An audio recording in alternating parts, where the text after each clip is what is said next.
잠시 세상의 소란을 내려놓고 글자의 작은 불빛이 당신의 시간을 비추게 하세요. 오늘 나눌 이야기는 결혼 5년입니다. 결혼 5년, 김씨 집안을 위해 내 모든 것을 바쳤다고 자부했다. 하지만 바로 이 순간 새롭게 인테리어를 마친 시댁의 거실에 서 있는 나는 완벽한 바보 그 자체였다. 공기 중에는 새 가구에서 풍기는 포르말데이드 냄새와 함께 그보다 더 뼛속까지 파고드는 차가운 기운이 내 심장에서부터 사지로 퍼져나갔다. 바로 조금 전 시어머니 최순자 여사. 내가 5년간 모시고 심지어 1년 전 뇌졸중으로 쓰러져 반신불수가 되신 후에도 대소변까지 받아내며 곁을 지켰던 바로 그 시어머님이 가장 평온하지만 가장 잔인한 목소리로 소식을 전했다. 민준아, 서연아, 오늘 너희를 부른 건 재개발 보상금 때문이야. 시어머니는 값비싼 전동 휠체어에 기댄 채 오랜만에 얼굴에 홍조를 띠고 있었다. 경사가 생긴 사람 특유의 환한 빛이었지만 그 빛이 내 눈을 바늘처럼 찔렀다. 20억 보상금, 어제 전부 통장으로 들어왔다. 심장이 쿵하고 내려앉았다. 20억. 내가 그 돈을 탐내는 것이 아니었다. 남편 김민준과 나, 둘 다 괜찮은 직장에 다니며 수입도 나쁘지 않았다. 하지만 이건 태도의 문제였다. 지난 5년, 특히 시어머니가 쓰러지신 이 1년 동안 내가 어떻게 버텨왔던가. 회사, 병원, 집을 오가며 하루도 제대로 잠을 자본 적이 없었다. 마사지를 해드리고 몸을 돌려드리고 대소변을 치우느라 몸무게가 10kg이나 빠졌다. 공로는 없더라도 고생은 알아줘야 하지 않는가. 이 거액의 돈을 인정상으로나 도의적으로나 우리 몫이 조금은 있어야 하는 것 아닌가? 아주 상징적인 금액이라도 떼어주는 것. 그것이 이 집에 그리고 나라는 며느리가 바친 헌신에 대한 작은 인정일터였다. 김민준도 나와 같은 생각을 한 모양이었다. 그는 웃으며 내 어깨를 감싸고 시어머니에게 말했다. 어머니, 그 돈은 어떻게 사용하실 계획이세요? 제 생각엔 일부는 어머님 노후 자금이랑 재활치료비로 남겨두시고 나머지는 좀 더 큰 아파트로 이사 가거나 투자를 좀 해보는 것도 좋을 것 같아요. 너희가 신경 쓸 일 아니다. 시어머니는 그의 말을 차갑게 끊었다. 흐릿하지만 총기 있는 눈으로 나를 훑어보았다. 그 눈빛에는 쉽게 알아챌 수 없는 비웃음이 서려 있었다. 그 돈 전부 미나 주기로 결정했. 전부 미나한테요? 김미나, 꾸미고 돈 쓰고 애교 섞인 말로 시어머니 비위 맞추는 것 외에는 집안 대소사에 손 하나 까딱하지 않고 심지어 자기 속옷 하나 빠는 것도 귀찮아하는 내 시누이. 나는 마치 벼락이라도 맞은 듯 그 자리에 얼어붙었다. 귓가에서 윙윙거리는 소리가 났고 내가 잘못 들은 건 아닌지 의심스러웠다. 김민준도 멍하니 서 있었다. 내 어깨를 감싼 손에 무의식적으로 힘이 들어갔다. 어머니, 지금 뭐라고 하셨어요? 20억을 전부 미나한테 준다고요? 김민준의 목소리는 믿을 수 없다는 듯 한 옥타브 높아졌다. 이건 아니죠. 서연이가 어머니 돌보느라 얼마나 고생했는지 모르시는 것도 아니잖아요. 미나는 이 집을 위해서 뭘 했는데요? 시어머니는 코웃음을 쳤다. 그 시선은 독을 바른 칼날처럼 정확히 나를 향했다. 박서연, 제가 날 돌본 거? 그게 며느리로서 당연히 해야 할 도리 아니냐? 뭐, 분수에 맞는 일 좀 했다고 콩고물이라도 바라는 게냐? 똑똑히 들어도 박서연, 며느리는 평생 가도남이야. 네가 아무리 정성을 다해봤자 내 딸하고는 비교가 안 되지. 이 돈은 우리 김씨 집안 돈이다. 내가 누구에게 주든 내 마음이지. 너 같은 외부인이 이래라 저래라 할 일이 아니야. 외부인 평생 가도 내 딸하고는 비교가 안 되지. 나는 그 말을 나직이 되뇌었다. 심장이 차가운 손에 거칠게 움켜쥐어진 듯 숨쉬기조차 힘들 정도로 아팠다. 5년간의 헌신, 5년간의 진심. 시어머니 눈에 나는 그저 마음대로 이용하고 짓밟아도 되는 외부인에 불과했다. 피가 순식간에 머리 꼭대기까지 솟았다가 다시 빠르게 식어 얼음처럼 굳어버리는 것 같았다. 손발이 차가워지고 몸이 억제할 수 없이 미세하게 떨렸다. 바로 그때 화려하게 치장한 시누이 김미나가 허리를 흔들며 방에서 나왔다. 그녀의 손에는 놀랍게도 새로운 여권과 여행 안내 책자들이 들려 있었다. 얼굴에는 숨길 수 없는 희열과 더위가 가득했고 나를 보는 눈빛은 승리자의 과시로 번뜩였다. 오빠, 옳게 엄마랑 그만 싸워요. 김미나는 애교 섞인 목소리로 말했다. 목소리가 느끼할 정도로 달콤했다. 엄마가 저 예뻐서 돈 주신다는데 이건 엄마 마음이잖아요. 그리고 저 중요한 일 하러 가는 거거든요. 그녀는 손에 든 여권을 흔들며 신이 나서 시어머니에게 말했다. 엄마, 돈도 들어왔으니 저 이제 사양 안 할게요. 여행사에도 연락 다 해놨어요. 제일 빠른 유럽행 비행기로 예약했고요. 프랑스, 이탈리아, 스위스 가서 제대로 놀다 올 거예요. 시어머니의 까칠한 얼굴에 나에게는 단 한 번도 보여준 적 없는 자애로운 미소가 가득 피어올랐다. 그럼 우리 예쁜 딸. 가고 싶은 만큼 놀고 싶은 만큼 놀다 와. 돈 모자라면 엄마한테 말하고 나가서 기죽지 말고. 고마워요. 엄마가 최고야. 김미나는 달려가 시어머니의 뺨에 소리나게 입을 맞췄다. 이 자애로운 어머니와 효심 깊은 딸의 모습은 가장 날카로운 풍자극처럼 내 앞에서 펼쳐졌다. 그리고 5년의 청춘을 바친 나라는 외부인은 무대 중앙에 서서 이 심장을 대는 듯한 굴욕을 견뎌내야 하는 완벽한 광대였다. 김민주는 분노로 얼굴이 시뻘개졌고 가슴이 거칠게 오르내렸다. 어머니 미나야, 두 분 정말 너무하십니다. 서연이가, 민준 씨, 나는 나지막하지만 이상할 정도로 단호하게 그의 말을 끊었다. 나는 일어나 스탠드를 켜고 휴대폰을 들었다. 화면은 깨끗했다. 몇 개의 업무 단톡방 알림 외에는 김민준의 부재중 전화도 사과나 해명의 메시지도 없었다. 아무래도 그들은 내가 그저 잠시 토라진 것이라고 생각하거나 아니면 김민준이 내가 던지고 온 골칫거리를 처리하느라 정신이 없는 모양이었다. 김민준을 생각하니 마음이 복잡했다. 그가 나를 사랑했을까? 아마도 한때는 사랑했겠지. 하지만 결정적인 순간 그의 어머니와 여동생 앞에서 그의 저항은 너무나 무력했다. 그의 우유부단함과 잠재의식 속에 효라는 관념이 그의 어머니가 내 자존감을 짓밟는 것을 방조한 공범이 아니고 무엇이겠는가. 나는 그의 깨달음에 희망을 걸 수 없었다. 나 자신을 위해 계획을 세워야 했다. 이혼? 이 단어가 처음으로 머릿속에 선명하게 떠올랐다. 이전에는 아무리 억울한 일을 당해도 이 가정을 위해 수년간의 정을 위해 참고 견뎌왔다. 하지만 이제 마지노선이 완전히 무너졌다. 창밖에 네온사인이 흐릿하게 번지며 오색 찬란한 빛의 덩어리로 보였다. 나는 의자에 등을 기대고 눈을 감았다. 눈물은 이미 밤바람에 말라버려 뻑뻑한 감각만 남았다. 심장은 더 이상 아까처럼 격렬하게 요동치지 않았다. 대신 텅 빈 듯한 무감각이, 그리고 그 무감각 아래에서 조용히 자라나는 차가운 견고함이 자리 잡았다. 아가씨, 다 왔습니다. 기사님의 목소리가 나를 혼돈 속에서 건져 올렸다. 요금을 지불하고 차에서 내렸다. 익숙하면서도 어딘가 낯선 아파트 동앞에 섰다. 내가 자란 곳, 친정, 결혼 후 그리 멀지 않은 곳에 살면서도 자주 찾아뵙지 못했다. 올 때마다 늘 급하게 왔다가 김씨 집안의 이런저런 일들을 걱정하며 서둘러 돌아갔다. 시어머니가 또 어디 불편하신 건 아닌지, 민준 씨의 셔츠는 다려뒀는지 지금 생각하니 참으로 아이러니했다. 나는 김씨 집안을 내 세상의 전부로 여겼는데 그 세상은 너무나 쉽게 나를 내쫓아버렸다. 깊게 숨을 들이쉬고 초인종을 눌렀다. 얼마 지나지 않아 안에서 발소리가 들리고 문이 열렸다. 돋보기 안경을 쓴 엄마의 얼굴이 나타났다. 나를 보고 처음에는 놀라시더니 이내 감출 수 없는 안타까움을 드러내셨다. 서연아, 이 밤중에 웬일이야? 전화라도 하고 오지. 민준이는? 엄마는 나를 안으로 들이며 속사포처럼 질문을 쏟아내셨다. 내가 그 간단한 여행 가방을 들고 거실로 들어서자 신문을 보시던 아빠도 고개를 드셨다. 내 몰골을 보시더니 즉시 미간을 찌푸리셨다.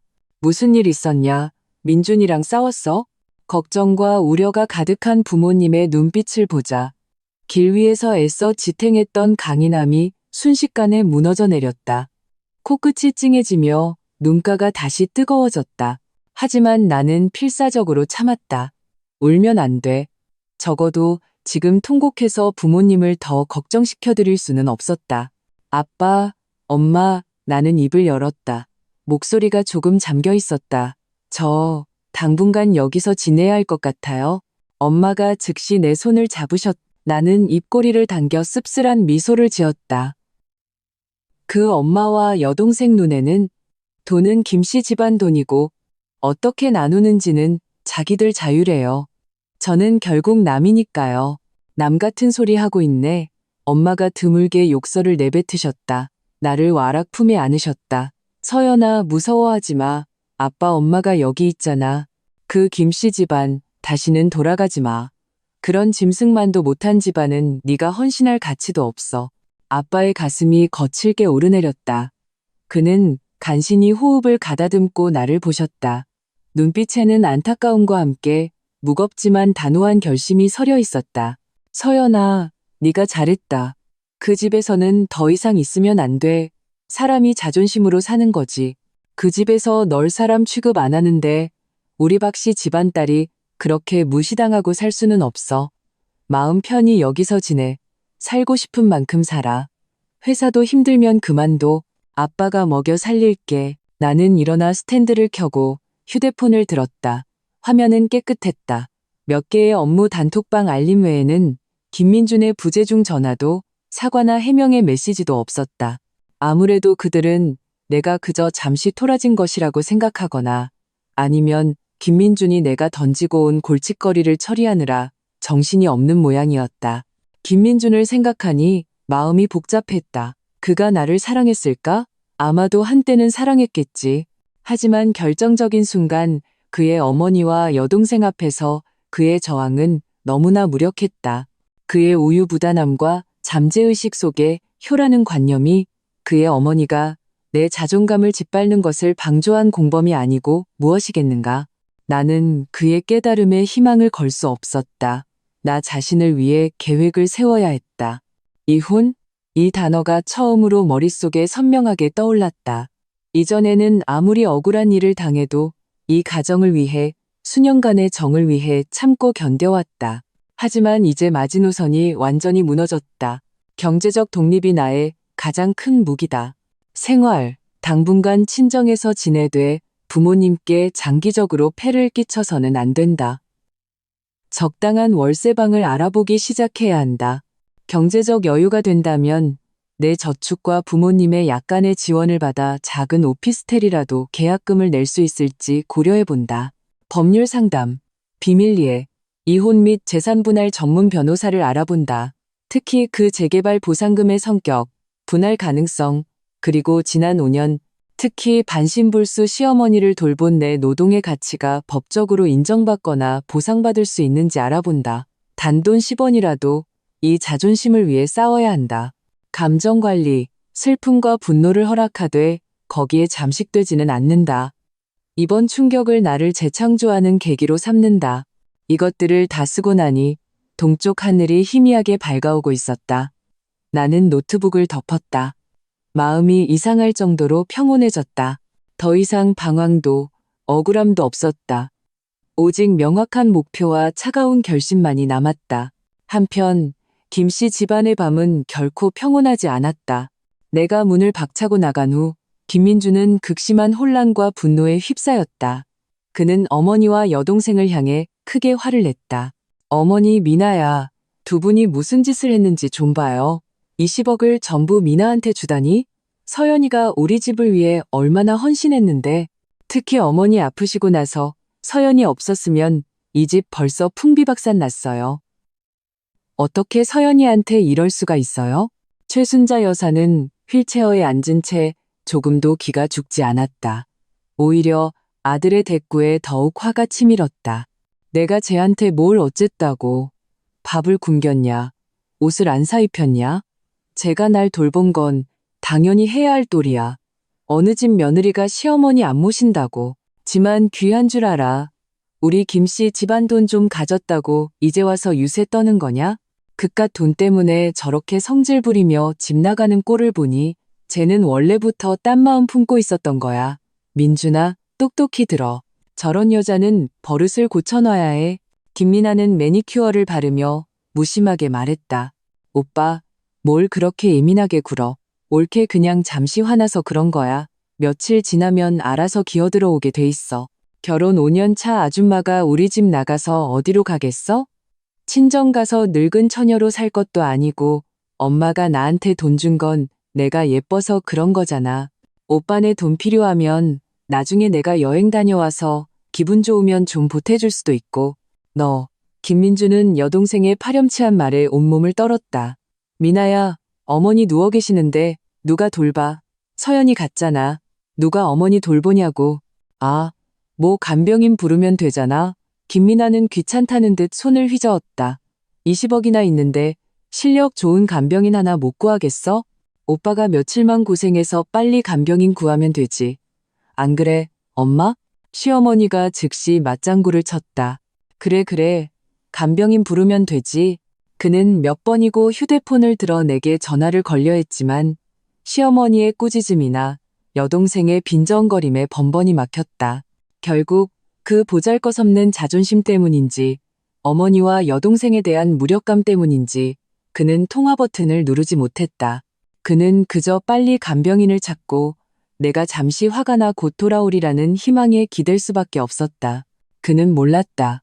그가 큰 기대를 걸었던 버벤맴의 김미나는 다음 날 아침 일찍 어머니가 막 이체해준 거액을 들고 신나게 유럽행 비행기에 몸을 실었다는 것을, 그리고 적합한 간병인을 찾는 힘든 과제와 반신불수 어머니를 돌보는 무거운 짐은 온전히 그 혼자에게 떨어졌다는 것을, 친정으로 돌아온 첫날 나는 일찍 일어났다. 거울 속에 나는 눈 밑에 옅은 다크서클이 있었지만 눈빛은 이상할 정도로 맑았다. 심지어 막다른 길에 몰렸다가 스스로 길을 뚫은 사람 특유의 날카로움마저 서려 있었다. 내 세상은 무너졌지만 바깥 세상은 그 때문에 멈추지 않았다. 이 사실이 오히려 나를 더 정신 차리게 했다. 회사에 도착하자마자 나는 긴장된 업무에 몰두했다. 이메일을 처리하고 아침 회의에 참석하고 고객과 소통했다. 바쁨은 감정을 치유하는 가장 좋은 약이었다. 그 역겨운 세부 사항들을 곱씹을 시간이 없게 만들었기 때문이다. 동료들은 내게 이상한 낌새를 눈치채지 못한 것 같았다. 다행이었다. 내 사생활이 다른 사람들의 안주거리가 될 필요는 없었다. 점심시간 구내식당에서 혼자 밥을 먹고 있을 때 휴대폰 화면이 켜졌다. 김민준에게서 온 카카오톡 메시지였다. 서연아, 어디야? 어머니 계신 곳으로 돌아와. 우리 제대로 얘기 좀 하자. 어머니 어제 하신 말씀은 그냥 화나서 하신 소리야. 진심으로 듣지 마. 미나는 이미 여행 갔어. 어머니 혼자 계시면 안 돼. 나 반찬했는데 간병인 구하기가 쉽지 않네. 서연아, 네가 섭섭한 거 알아. 내가 이 일들 마무리되면 꼭 보상해 줄게. 나는 이 메시지들을 보며 마음속에 아무런 파동도 일지 않았다. 심지어 웃음이 나올 뻔했다. 화나서 한 소리? 내 5년의 헌신과 자존감을 발밑에 짓밟은 것이 그저 가벼운 화나서 한 소리라고? 보상? 무엇으로 보상하겠다는 건가? 시어머니가 뱉은 말을 주워 담을 수 있나? 아니면 그 20억을 내게 절반이라도 나눠줄 수 있나? 그의 메시지 구절구절, 관심의 초점은 여전히 어머니 혼자 계시면 안 된다는 것이었다. 그의 마음속에서나 박서연의 가치는 시종일관 공짜에다 쓰기 편한 간병인이라는 역할에 머물러 있었다. 그는 내가 어젯밤 잠은 잘 잤는지, 밥은 먹었는지, 기분은 어떤지 한마디도 묻지 않았다. 나는 손가락을 움직여 답장하지 않고 바로 알림을 꺼버렸다. 할 얘기 따위는 없었다. 당신들 김씨 집안이 그 결정을 내리고 그 말을 뱉어낸 순간 우리 사이는 이미 끝났다. 반신불수 노인의 대소변까지 처리해야 한다는 말을 듣고는 모두 고개를 저었다. 간신히 한급구 중개업체를 통해 웃돈을 주고 40대 중반에 수수해 보이는 간병인 장 아주머니를 구했다. 그녀는 그날 오후 바로 일을 시작했다. 그러나 문제는 이제부터 시작이었다. 최순자 여사는 1년 넘게 나의 정성 어린 보살핌을 받으며 이미 까다롭고 혹독한 습관이 몸에 배어 있었다. 장 아주머니가 한밥은 짜다 싱겁다 불평했고 화장실에 부축해줄 때는 동작이 거칠어 아프다고 소리쳤다. 몸을 닦아줄 때는 물 온도가 맞지 않다, 수건이 너무 거칠다며 투덜거렸다. 아이고, 살살 좀 해요. 사람 죽일 일 있어? 서연이는 이렇게 안 했는데 시어머니는 소파에 누워 불만스럽게 투덜거렸다. 장 아주머니는 우라통이 터지는 것을 꾹 참으며 저녁까지 겨우 버텼다. 시어머니에게 저녁밥을 먹여드릴 때 시어머니는 기분이 좋지 않아 밥을 느리게 먹었고 밥알을 사방에 흘렸다. 박서연 없다고 우리가 제대로 된 사람 하나 못 찾을 줄 알아? 시어머니는 화가 나서 휠체어 팔걸이를 쳤다. 하지만 그 눈빛에는 쉽게 알아챌 수 없는 당황스러움이 스쳐 지나갔다. 그녀는 자신이 남이라고 불렀던 며느리가 평소에 묵묵히 해왔던 그 사소한 일들이 얼마나 대체 불가능한 것이었는지를 깨닫기 시작한 것 같았다. 어머니, 제발 좀 그만하세요. 서연이가 있을 때도 이렇게 까다롭게 구셨어요? 김민주는 참지 못하고 한마디 쏘아붙였다. 피로와 짜증이 평소의 인내심을 잃게 했다. 네가 감히 나한테 그렇게 말대꾸를 해? 이게 미쳤나? 시어머니는 더욱 화를 냈지만 아들의 충혈된 눈과 초췌한 얼굴을 보고는 결국 더 이상 욕을 하지 못했다. 그저 빨리 다른 사람을 찾으라고, 돈을 더 주더라도 마음에 드는 사람을 찾으라고 투덜거릴 뿐이었다. 김민주는 소파에 풀썩 주저앉아 두 손으로 머리를 감쌌다. 그는 휴대폰을 꺼내 다시 내게 메시지를 보냈다. 서연아, 첫 번째 간병인 그만뒀어. 어머니가 적응을 못하셔. 언제 돌아올 거야? 제발 부탁할게. 내가 잘못했어. 어머니도 잘못했다고 하셔. 돌아와서 우리 가족 다시 잘 지내자. 메시지는 감감무소식이었다. 그는 참지 못하고 내게 전화를 걸었지만 신호음이 한 번 울리자마자 바로 끊어졌다. 전화기 너머의 뚜 소리를 들으며 김민준의 마음은 점점 가라앉았다. 이번에는 정말로 박서연이 쉽게 돌아오지 않을 것 같다는 것을 직감했다. 전례 없는 공포가 그를 덮쳤다. 일과 어머니라는 이중의 압박이 두 개의 거대한 산처럼 그를 짓눌렀다. 그리고 그의 멋진 여동생 김미나는 그 시각 인스타그램에 에펠탑 아래에서 찍은 셀카를 올리고 있었다. 게시글에는 파리의 낭만, 내가 왔어. 엄마의 사랑에 감사라고 적혀 있었다. 김민주는 그 게시물을 보고 분노가 머리끝까지 치밀었다.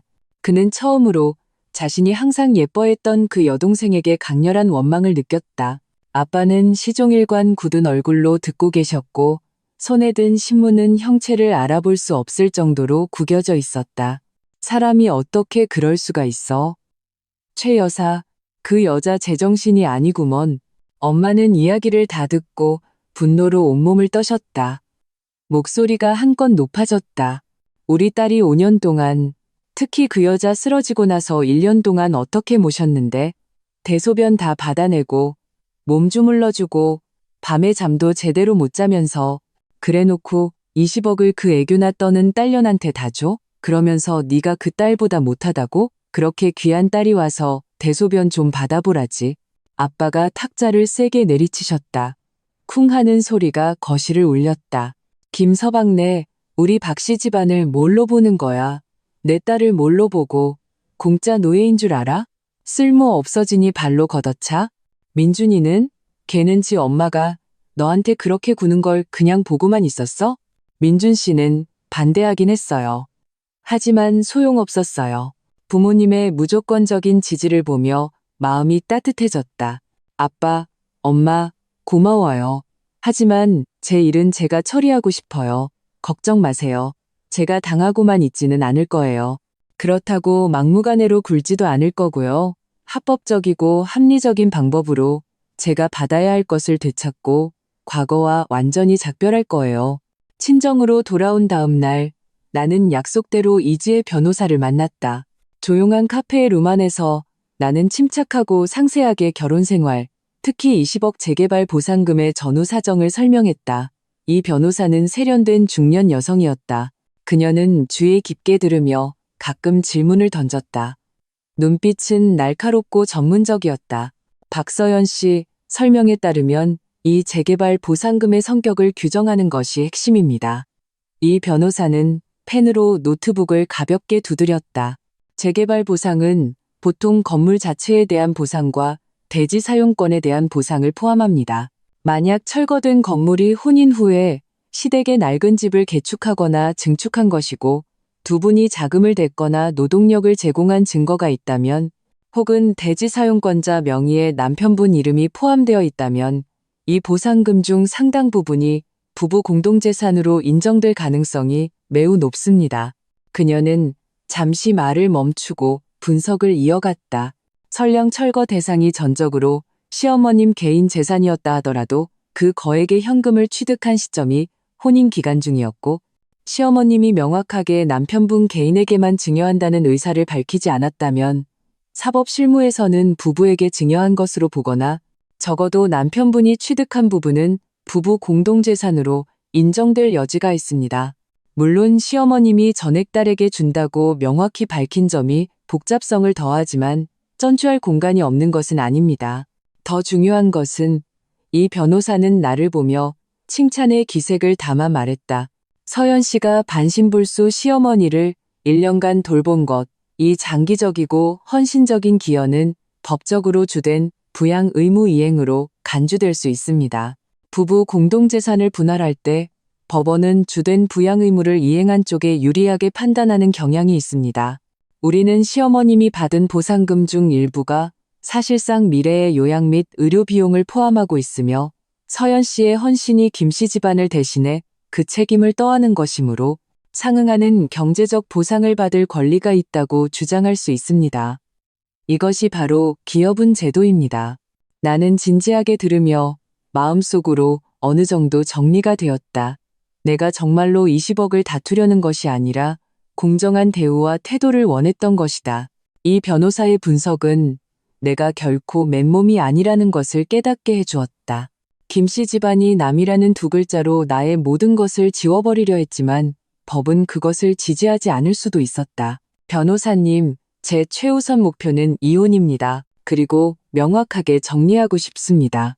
재산 분할에 있어서 제가 받아야 할 몫은 한 푼도 놓치고 싶지 않습니다. 이건 욕심이 아니라 제 5년의 결혼 생활, 특히 마지막 1년의 헌신에 대한 존중입니다. 그 20억에 대해서는 민준 씨의 몫으로 인정되는 부분을 받아낼 수 있다면 받고 안 된다면 어쩔 수 없다고 생각합니다. 하지만 제가 합법적으로 얻을 수 있는 최대한의 권익을 찾아주시길 부탁드립니다. 알겠습니다. 이 변호사는 고개를 끄덕였다. 관련 증거를 수집하겠습니다. 시어머니를 돌본 증거, 예를 들어 의료 기록, 이웃의 증언, 간병용품 구매 기록 등을 확보해야 합니다. 두 분의 소득 증명, 재산 상황, 그리고 재개발 보상금에 대한 핵심 증거, 즉 시어머님이 공개적으로 전액딸에게 주겠다고 선언한 것 자체가 상대방이 부부 공동재산을 은닉, 처분하려는 악의가 있었다는 우리에게 유리한 증거가 될 수 있습니다. 카페를 나설 때 나는 전례 없는 힘을 느꼈다. 지식은 힘이고 법은 무기였다. 나는 더 이상 수동적으로 억울함을 감내해야만 했던 박서연이 아니었다. 나에게는 반격할 수 있는 길과 자신감이 생겼다.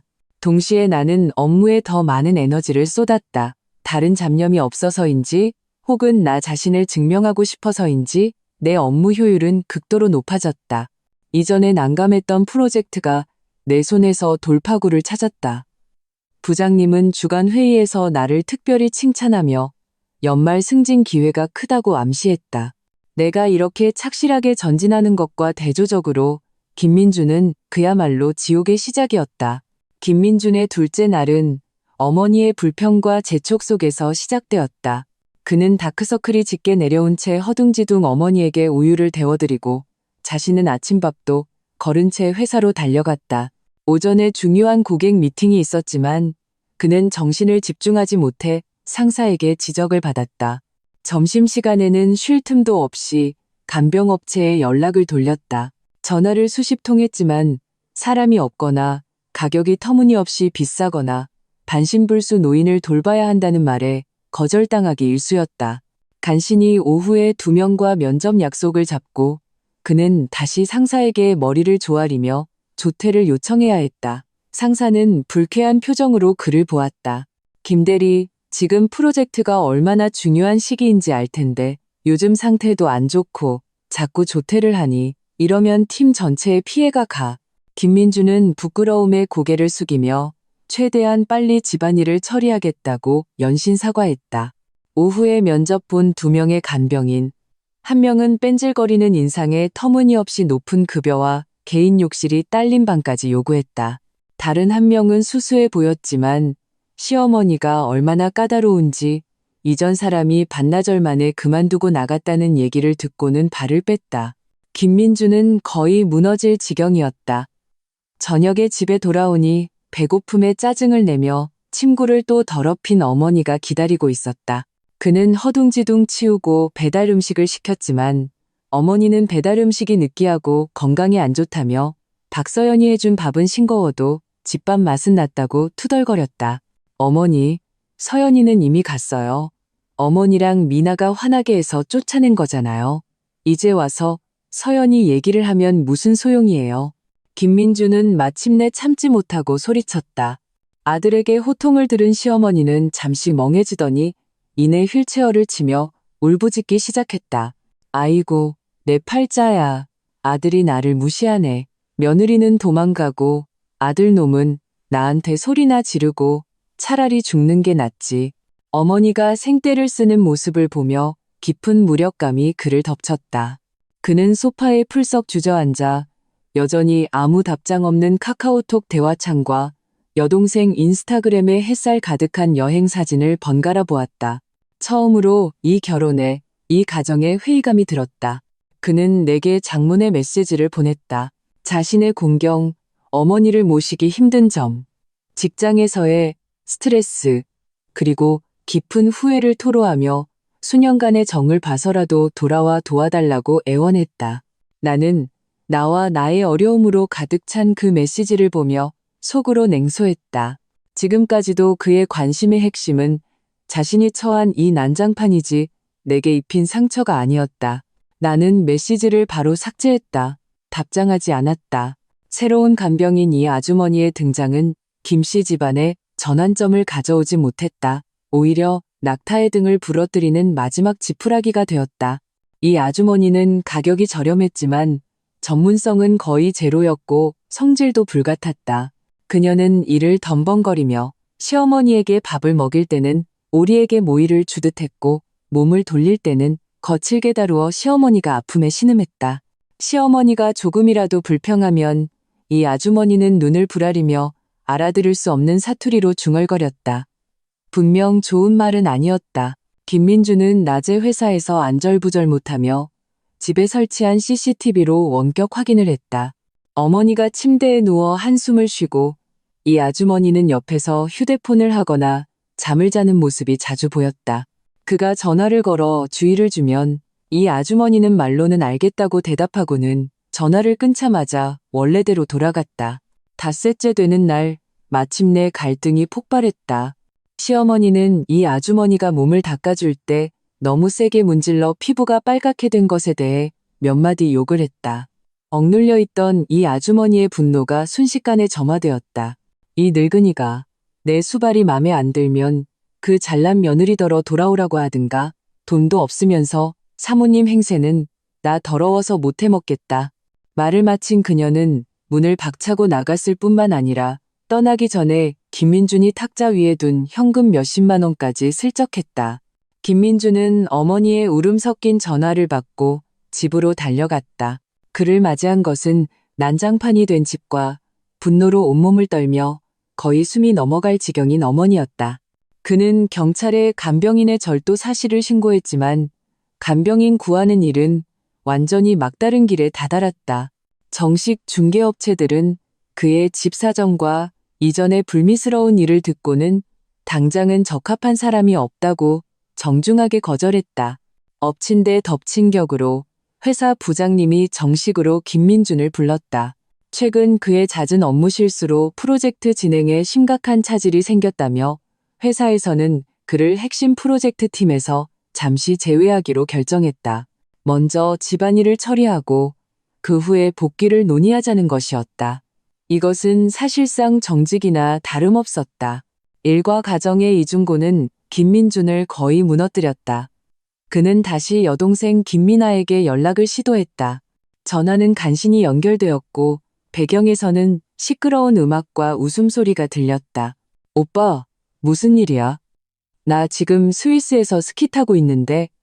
김미나의 목소리는 짜증으로 가득했다. 당신들이 20억을 전부 딸에게 주며 나를 남이라고 공개적으로 망신 줄 때 부부의 정은 생각이나 했나? 당신들이 나의 지극한 간호를 받으면서도 그것을 당연하게 여길 때 그건 냉혈이 아니었나? 나는 모든 메시지를 삭제하고 그의 전화번호를 차단했다. 내 세상은 완전히 조용해져야 했다. 1회째 되던 날 저녁, 김민주는 회사로부터 긴급 통보를 받았다. 그가 이전에 담당했던 고객사 프로젝트에 긴급 문제가 발생하여 즉시 지방으로 출장을 가야 한다는 것이었다. 그렇지 않으면 회사는 거액의 배상금을 물게 되고 그는 즉시 해고될 수도 있었다. 상사의 목소리는 단호했고 협상의 여지가 없었다. 김민주는 침대에 거의 죽어가는 듯 누워있는 어머니를 보며 전례 없는 딜레마에 빠졌다. 결국 거대한 경제적 압박과 어머니가 그저 쇠약할 뿐 하루 이틀은 버티실 거라는 한 가닥 요행 심리 아래 그는 평생을 후회할 결정을 내렸다. 그는 어머니의 머리맡에 충분한 물과 삼키기 쉬운 부드러운 음식을 놓아두었다. 그리고 이웃에게 잠시 돌봐달라고 부탁했다. 이웃은 마지못해 승낙했지만 자신도 바빠서 가끔 들여다볼 수밖에 없다고 못 박았다. 그리고 그는 거대한 불안과 죄책감을 안고 서둘러 출장길에 올랐다. 그는 몰랐다. 이 길이 영원한 이별이 될 줄은. 그리고 그 시각, 나는 중요한 업계 파티에 참석하고 있었다. 내가 이전에 성공시킨 프로젝트 덕분에 본사의 한 임원의 눈에 띄었다. 그는 내게 먼저 다가와 말을 걸었고 대화 중에 곧 신설될 부서의 책임자를 물색 중이라는 뉘앙스를 풍겼다. 나는 이 기회를 예리하게 포착하고 침착하고 품위 있게 응대했다. 업계 파티의 분위기는 화려했다. 크리스털 샹들리에가 눈부신 빛을 반사했고 공기 중에는 샴페인과 고급 향수 냄새가 감돌았다. 나는 샴페인 잔을 들고 본사의 제임스 상무님과 여유롭게 대화를 나누었다. 거대한 통유리창 앞에 서서 도시의 야경을 내려다보았다. 파티용 클러치 안에서 휴대폰이 진동했다. 김민주는 아니었다. 그는 이미 차단했으니까. 모르는 번호로 온 문자 메시지였지만 말투는 역겨울 정도로 익숙했다. 박서연, 나 김민준이다. 엄마 잘못되면 나 귀신이 돼서도 너 가만 안 둘 거야. 두고 봐. 나는 미간을 찌푸리고 바로 삭제했다. 그리고 이 새로운 번호도 블랙리스트에 추가했다. 무능한 자의 분노일 뿐. 그는 어머니의 안위를 내가 간병인으로 돌아가느냐 마느냐에 걸고 있었다. 그 자체가 황당하고 무책임한 일이었다. 자신의 어머니를 자기 자신과 그 귀한 여동생이 돌보지 않아 생긴 일을 남인 내게 뒤집어 씌우려 하다니 천하에 웃기는 소리였다. 나는 이 문자에 조금도 영향을 받지 않았다. 옷매무새를 가다듬고 다시 파티장으로 돌아가 커리어 우먼으로서의 사교를 이어갔다. 나는 알았다. 나 박서연의 전쟁터는 이곳도 김씨 집안의 그 진흙탕도 아닌 더 넓은 세상에 있다는 것을. 나의 여유로움과 처절하게 대비되는 김민준 쪽은 그야말로 지옥도였다. 그는 거의 넋이 나간 상태로 회사의 긴급 업무를 처리했다. 효율은 끔찍할 정도로 낮았고 협력사의 불만은 얼굴에 그대로 드러났다. 그는 10분마다 집으로 전화를 걸었지만 집 전화는 아무도 받지 않았다. 부탁했던 이웃의 전화도 연결되지 않았다. 나중에야 알았지만 그 이웃은 그날 밤 마침 자식들 집에 가 있었다. 내게 거는 전화는 영원히 통화 중이거나 전원이 꺼져 있었다. 거대한 불길한 예감이 독사처럼 그의 심장을 휘감아 거의 질식할 지경이었다. 그는 일을 서둘러 마치고 밤을 새워 가장 빠른 비행기로 돌아왔다. 비행기 안에서 그의 눈꺼풀은 미친 듯이 떨렸고 손바닥은 식은땀으로 축축했다.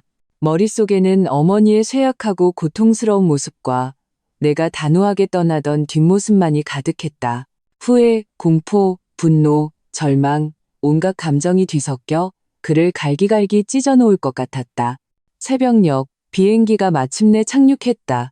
그는 거의 공항을 뛰쳐나오다시피 택시를 잡아타고 기사에게 계속해서 더 빨리 가달라고 재촉했다. 오는 내내 그는 여전히 온갖 방법으로 내게 연락을 시도했다. 문자를 보내고 공동의 지인을 통해 말을 전했다. 내용은 처음의 위협과 저주에서 마지막에는 횡설수설하는 애원으로 바뀌었다. 서연아, 내가 잘못했어. 정말 잘못했어. 제발 전화 좀 받아.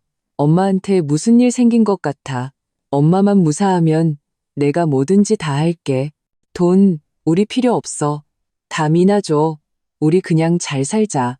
그러나 모든 메시지는 허공으로 사라졌다. 택시가 마침내 아파트 단지 앞에 섰다. 김민주는 돈을 던지다시피 내리고 거의 구르듯이 계단을 뛰어 올라갔다. 복도는 이상할 정도로 조용했다. 사람을 불안하게 만드는 정적이었다. 그는 떨리는 손으로 열쇠를 꺼내 몇 번이나 헛손질을 한 끝에 겨우 열쇠 구멍에 꽂아 넣었다. 엄마, 저 왔어요. 그는 문을 밀치며 마음속의 공포를 쫓아내려는 듯 크게 외쳤다. 그러나 그에게 돌아온 것은 죽음과 같은 침묵뿐이었다. 거실은 난장판이었다. 먹다 남은 배달 음식, 용기에서 시큼한 냄새가 났고 더러운 옷들이 사방에 널려 있었다.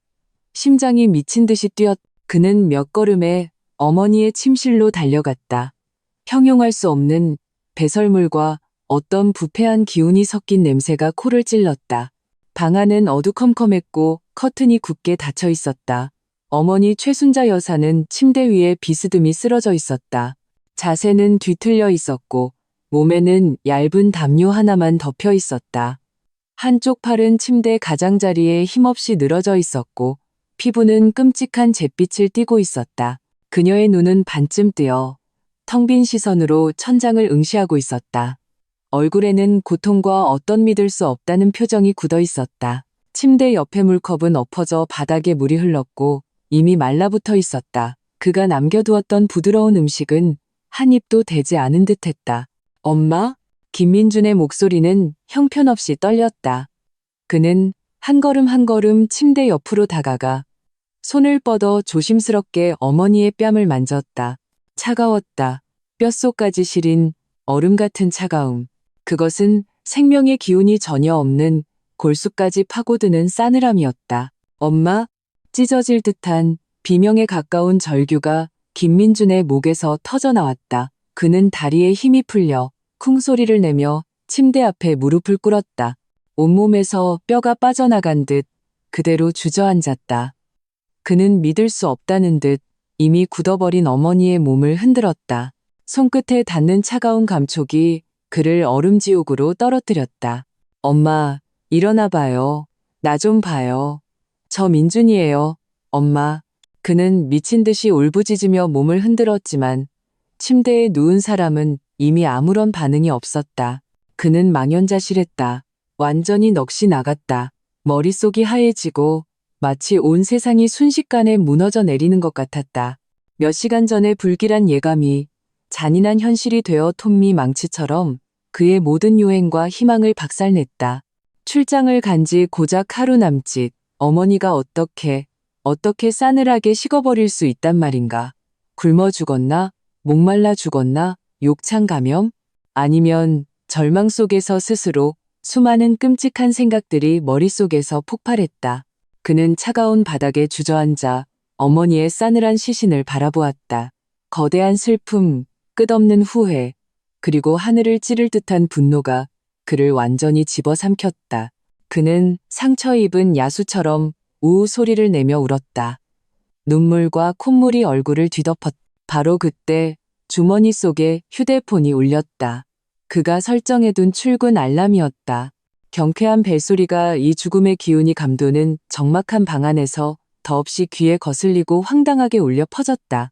김민주는 벌떡 고개를 들었다. 핏발 선 눈에는 광기 어린 증오가 가득했다. 그는 나를 떠올렸다. 나의 냉담함, 나의 떠남. 박서연, 너야. 네가 우리 엄마를 죽였어. 그는 텅 빈 방을 향해 찢어지는 듯한 포효를 내뱉었다. 내가 너 가만 안 둬. 반드시 대가를 치르게 할 거야. 어머니의 갑작스러운 죽음은 김민준에게 파멸적인 충격이었다. 그의 인생은 불과 7일 만에 겉보기에는 아내, 어머니, 여동생을 둔 완전한 가정을 이룬 상태에서 아내는 떠나고 어머니는 죽고 집안은 풍비박산 나는 심연으로 곤두박질 쳤다. 경찰에 신고하고 구급차를 부르고 장례식장에 연락하는 일련의 절차는 모두 몽롱한 상태에서 이루어졌다. 이웃들이 소식을 듣고 몰려와 김씨 집안의 참상을 보며 수군거렸다. 동정하는 사람, 혀를 차는 사람, 그리고 내가 이럴 줄 알았다고 말하는 사후약 방문격의 사람도 있었다. 김민주는 무감각하게 모든 것을 처리했다. 영혼이 빠져나간 사람 같았다. 미나야, 엄마 돌아가셨다고? 박서연, 그 여자 때문이야. 엄마를 내버려 두고 가서 엄마를 죽게 만든 거야. 너 당장 돌아와. 그는 전화기에 대고 소리쳤다. 김미나는 허둥지둥하며 알겠다고 대답하고 전화를 끊었다. 김민주는 어머니의 장례를 간소하게 치렀다. 빈소에 친척들이 조문을 와 초췌해진 김민준의 모습을 보고 안타까워했다. 누군가는 낮은 목소리로 서연이는 왜 안 왔냐고 물었다. 김민주는 내 이름을 듣자마자 불붙은 화약처럼 눈을 시뻘겋게 뜨고 낮게 으르렁거렸다. 그 독한 년 이름 꺼내지도 마세요. 우리 엄마, 그 여자 때문에 돌아가셨어요. 그의 편집증과 분노는 어머니를 잃은 고통 속에서 미친 듯이 자라났다. 그는 모든 책임을 내게 돌렸다. 나의 떠남이 계획된 것이며 냉혈한 살인이라고 믿었다. 그는 아들로서 다해야 할 부양 의무를 완전히 무시했고 여동생 김미나의 방관을 잊었으며 효심 깊은 며느리를 벼랑 끝으로 내몬 어머니 최순자 여사 자신의 언행은 생각조차 하지 않았다. 어머니의 장례를 마친 후 김민준이 가장 먼저 한 일은 미친 듯이 나를 찾는 것이었다. 그는 나를 찾지 못하자 내 회사 앞으로 와서 나를 기다렸다. 그날 퇴근길, 내가 사무실 건물을 나서자마자 수염이 덥수룩하고 눈가가 퀭한 미친 사람 같은 남자가 달려와 내 팔을 세게 붙잡았다. 힘이 무서울 정도로 강했다. 박서연, 이 독한 년, 우리 엄마 목숨 내놔. 김민주는 두 눈을 시뻘겋게 뜨고 흉측한 얼굴로 내게 포효했다. 침이 거의 내 얼굴에 튈 지경이었다. 주변 동료들은 이 갑작스러운 상황에 모두 놀라 멈춰섰다. 나는 그의 손을 세게 뿌리치려 했지만 그는 죽기 살기로 붙잡았다. 나는 침착하게 그를 보았다. 눈빛에는 한치의 두려움도 없이 오직 차가운 혐오감만이 서려 있었다. 장엄한 법정에 들어섰을 때 나는 피고석에 앉은 김민준을 보았다.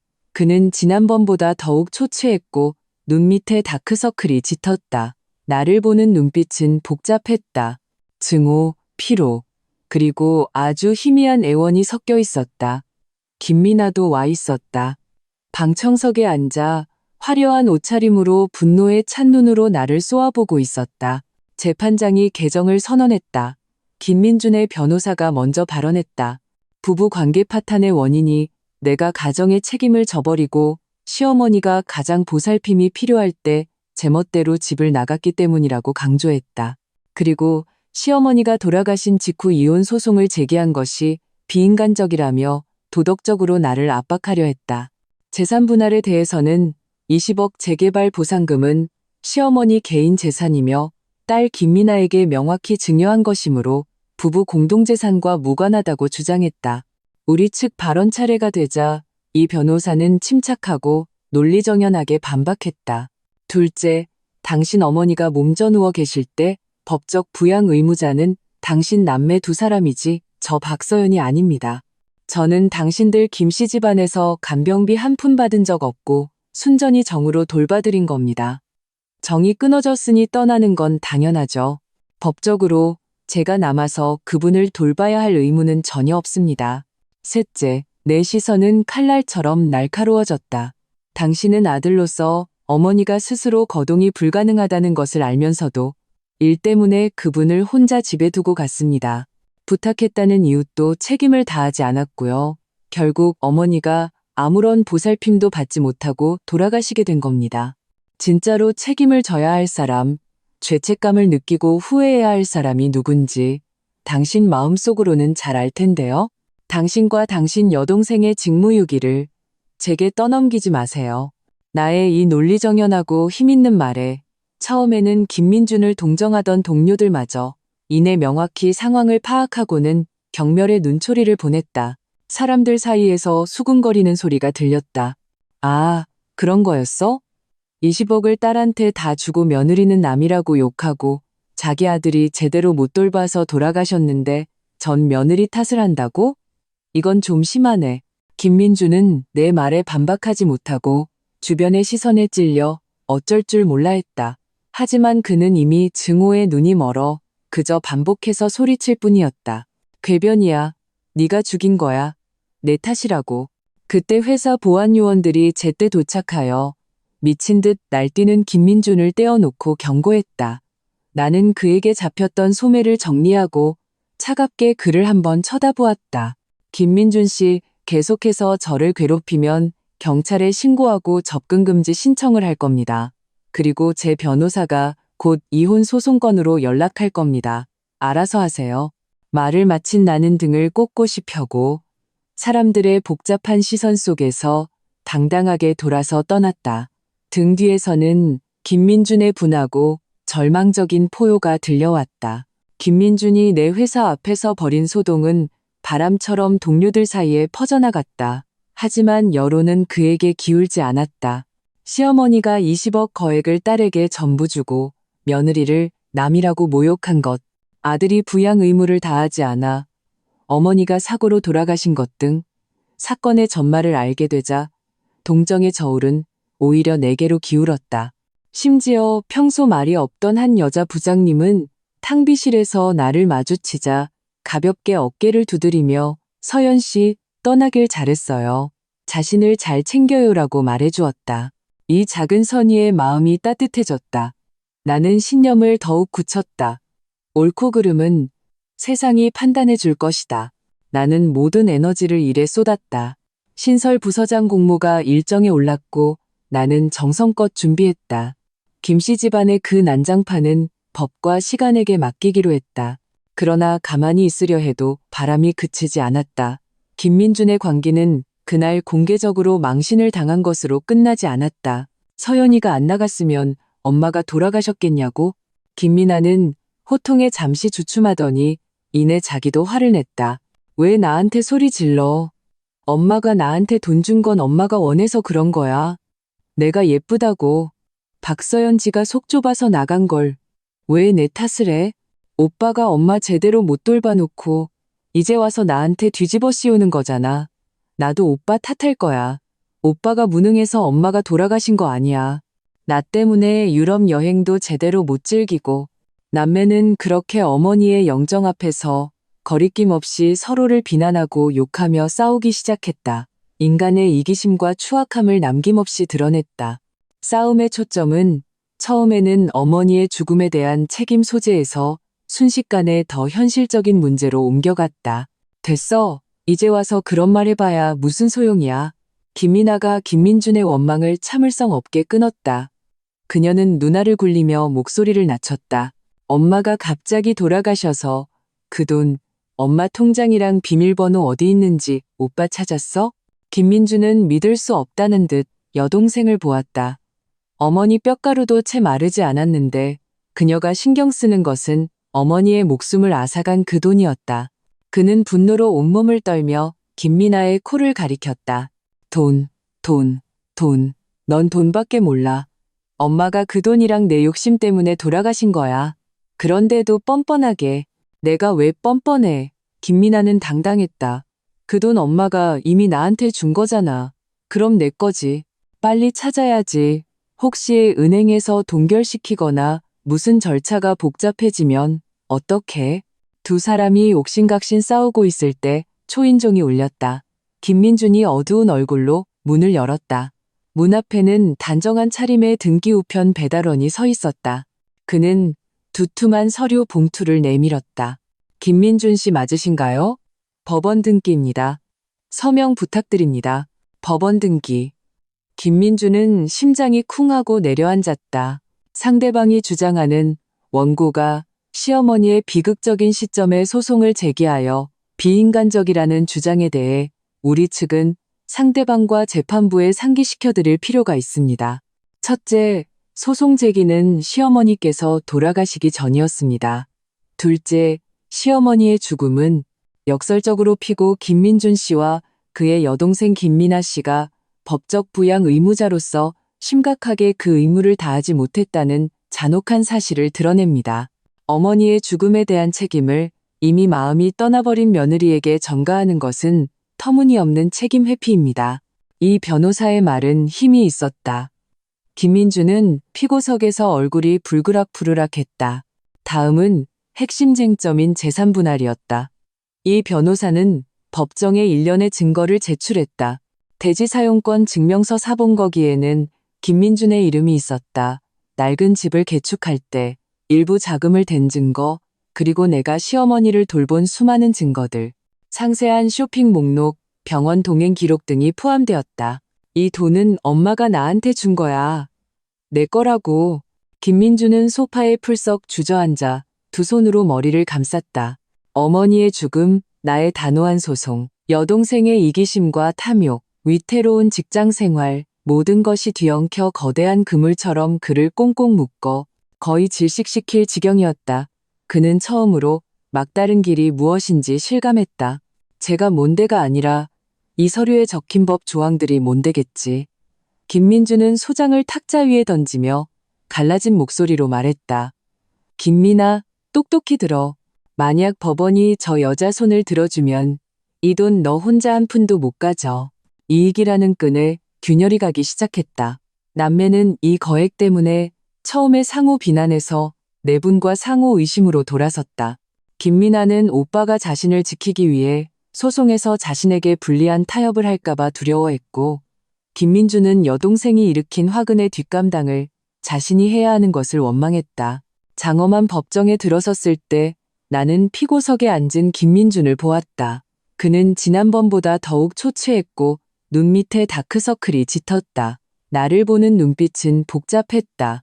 증오, 피로, 그리고 아주 희미한 애원이 섞여 있었다. 김민아도 와 있었다. 방청석에 앉아 화려한 옷차림으로 분노에 찬 눈으로 나를 쏘아보고 있었다. 재판장이 개정을 선언했다. 김민준의 변호사가 먼저 발언했다.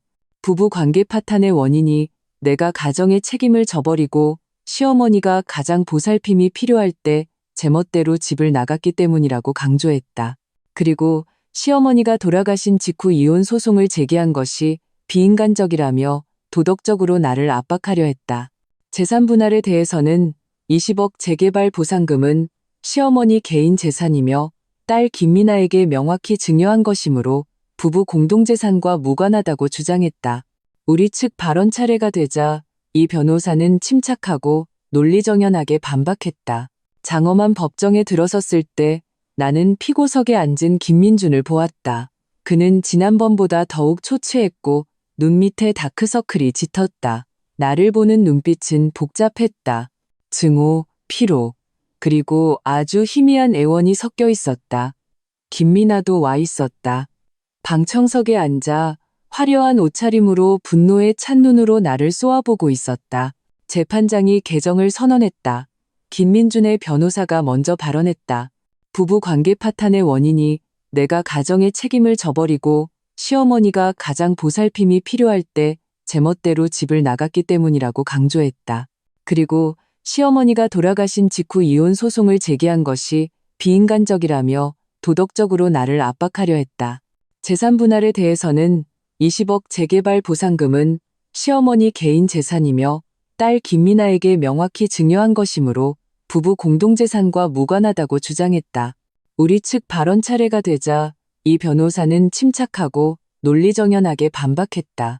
상대방이 주장하는 원고가 시어머니의 비극적인 시점에 소송을 제기하여 비인간적이라는 주장에 대해 우리 측은 상대방과 재판부에 상기시켜드릴 필요가 있습니다. 첫째, 소송 제기는 시어머니께서 돌아가시기 전이었습니다. 둘째, 시어머니의 죽음은 역설적으로 피고 김민준 씨와 그의 여동생 김민아 씨가 법적 부양 의무자로서 심각하게 그 의무를 다하지 못했다는 잔혹한 사실을 드러냅니다. 어머니의 죽음에 대한 책임을 이미 마음이 떠나버린 며느리에게 전가하는 것은 터무니없는 책임 회피입니다. 이 변호사의 말은 힘이 있었다. 김민주는 피고석에서 얼굴이 불그락부르락했다. 다음은 핵심 쟁점인 재산 분할이었다. 이 변호사는 법정에 일련의 증거를 제출했다. 대지 사용권 증명서 사본거기에는 김민준의 이름이 있었다. 낡은 집을 개축할 때 일부 자금을 댄 증거, 그리고 내가 시어머니를 돌본 수많은 증거들, 상세한 쇼핑 목록, 병원 동행 기록 등이 포함되었다. 상대 변호사가 격렬하게 반박했지만 다소 힘이 없어 보였다. 그때 이 변호사가 증인으로 김민아를 신청했다. 김민아는 거만한 태도로 증인석에 섰다.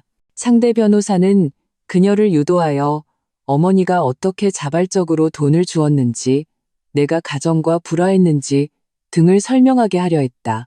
하지만 김민아는 입을 열자마자 감정적인 비난을 쏟아냈다. 재판장님, 박서연, 쟤는 우리 집 돈 노리고 온 거예요. 우리 엄마는 진작에 제 속을 다 꿰뚫어 보셨어요.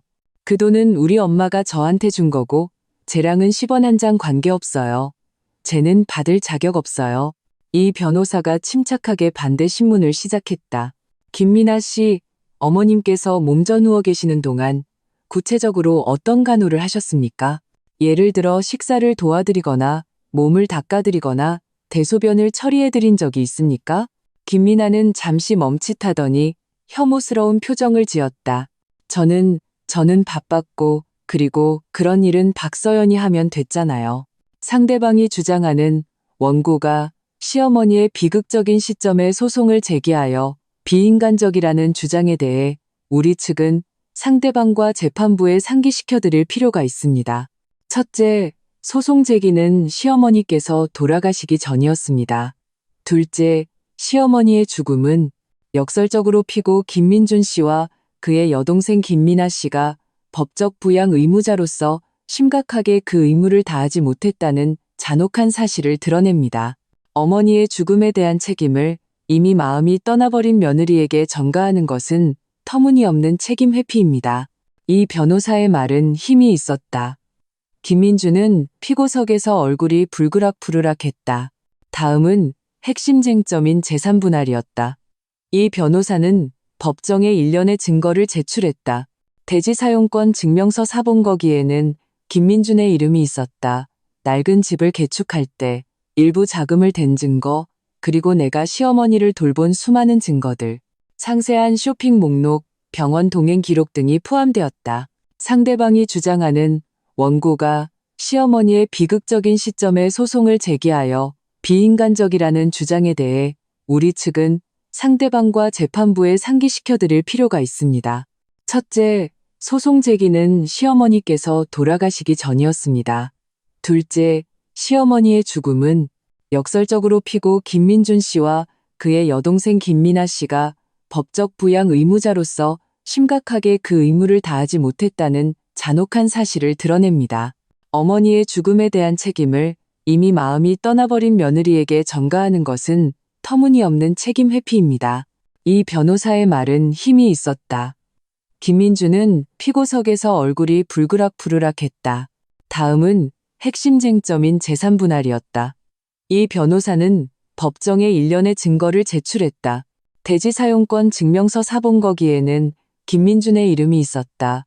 낡은 집을 개축할 때 일부 자금을 댄 증거, 그리고 내가 시어머니를 돌본 수많은 증거들, 상세한 쇼핑 목록, 병원 동행 기록 등이 포함되었다. 원고 박서연과 피고 김민준의 이혼을 허가한다.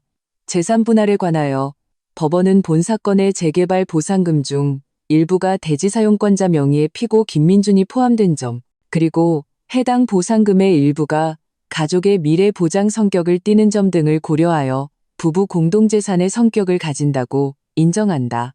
또한 원고 박서연이 혼인기간 중 특히 반신불수 시어머니를 장기간 헌신적으로 돌보며 주된 부양 의무를 이행한 사실을 참작하여 최종적으로 해당 재개발 보상금 중 3억 원을 원고 박서연에게 지급하도록 판결한다.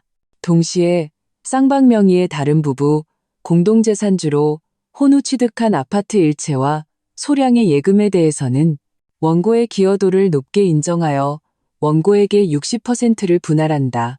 이 결과는 김민중과 김민아가 예상했던 최악의 시나리오를 훨씬 뛰어넘는 것이었다. 그들은 설령 패소하더라도 기껏해야 내게 몇천만 원의 위자료를 주는 것으로 끝날 것이라 생각했다. 나중에 나이가 많은 졸부에게 시집 갔다는 소문이 들렸지만 그 삶이 행복한지는 아무도 모른다. 그들의 결말은 인과응보라는 말을 증명했다.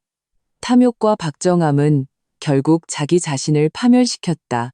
김씨 집안의 비바람과 반대로 내 삶은 전면적인 신생을 맞이했다. 그 3억 원을 받은 후 나는 낭비하지 않았다.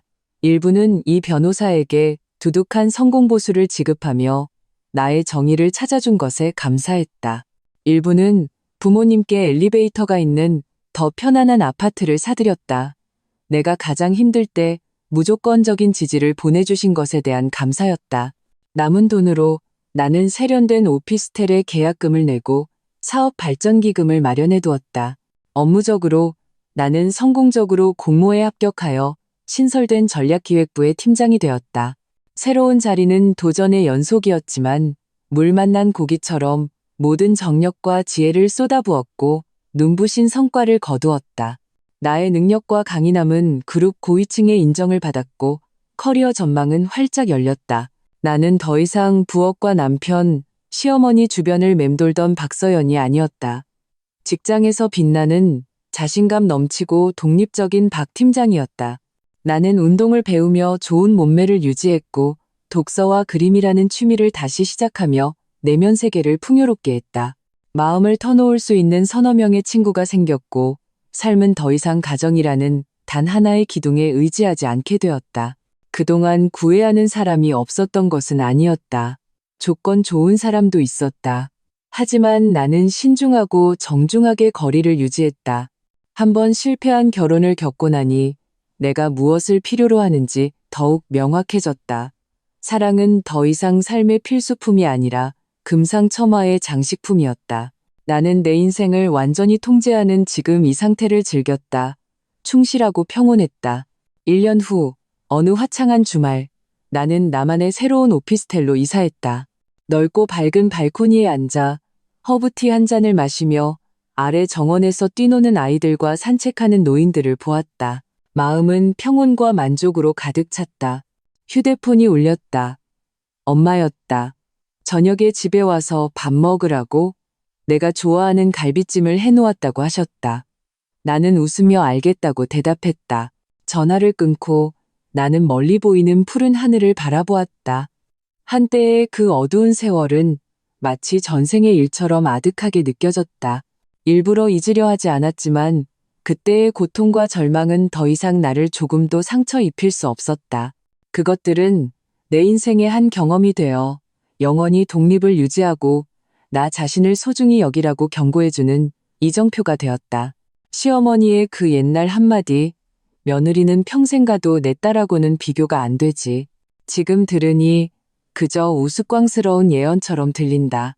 그녀는 자신과 딸의 탐욕과 박정함으로 본래 누릴 수 있었던 평온한 노년을 그리고 아들의 가정을 자기 손으로 파괴했다.